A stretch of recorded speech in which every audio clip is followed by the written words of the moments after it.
The splash was louder than her laugh. My laptop sank, bubbles rising like a dying breath.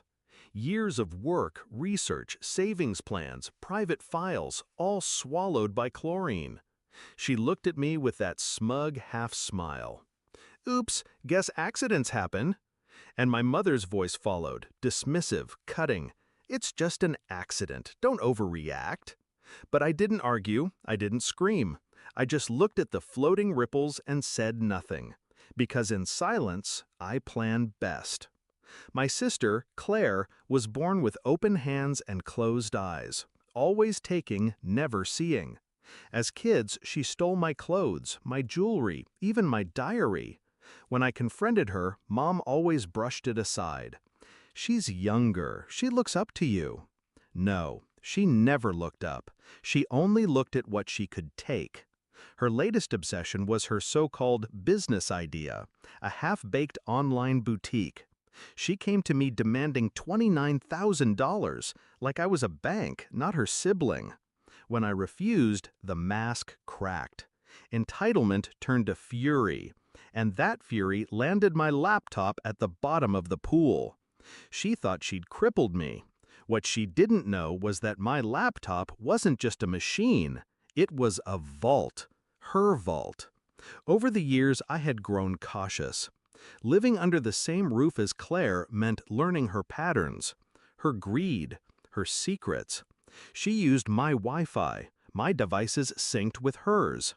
Her business idea wasn't her first scam. Credit card fraud, fake investment pitches, men she manipulated online for quick transfers. I had every screenshot, every password she ever lazily saved into browsers. For years, I said nothing. But that night, as I dried chlorine off my ruined laptop, I finally decided to use what I knew. I made a few calls, changed a few passwords, and by 6:15 a.m., Claire woke up to a digital nightmare. Her phone locked her out. Her bank apps froze.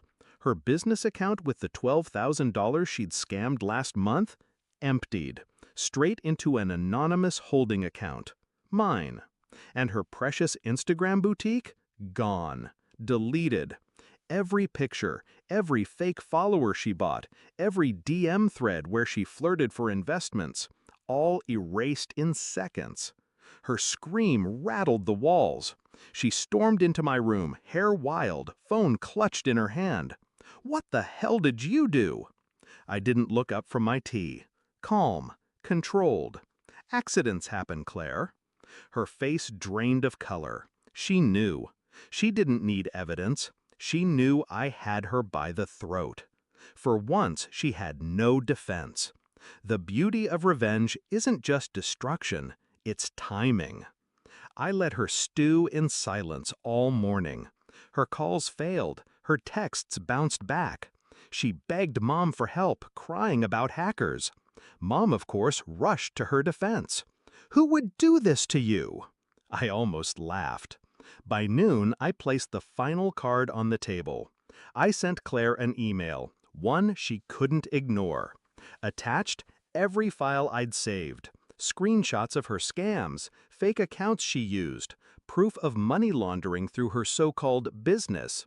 Subject line, "Decide, police or me." She barged into my room again, shaking. "You wouldn't." I leaned back, studying her. "You dropped my life into a pool. Why shouldn't I drop yours into a cell?" Her mouth opened, but no words came out. For the first time in her life, Claire was powerless. I gave her terms. Every dollar she had left transferred to me. Every scam shut down. Every secret account closed.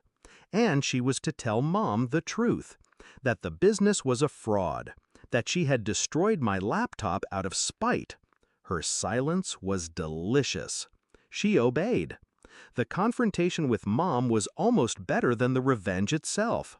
Mom's face twisted in disbelief as Claire confessed. I lied about everything. I ruined her laptop because she wouldn't give me money." I watched Mom's hands tremble. For once, she had no excuses to protect her golden child. The silence that followed was everything I had waited for. But I didn't stop there. The next week, while Claire tried to rebuild, the IRS received an anonymous tip. Screenshots, bank records, enough to cripple any attempt she had of rising again. And when she screamed at me, accusing me of ruining her life, I just smiled. It's just an accident, Claire. Now, months later, she barely leaves her room. Her business is ashes, her accounts under investigation, her reputation shredded. And me? I sit at my new desk with a new laptop, one she can never touch. I don't gloat, I don't need to, because every morning at 6:15, when she wakes up and checks her empty accounts, I know she remembers that moment. The moment she realized I was smarter, colder, and far more dangerous than she ever imagined. She dropped my life. And accidents, after all, have consequences.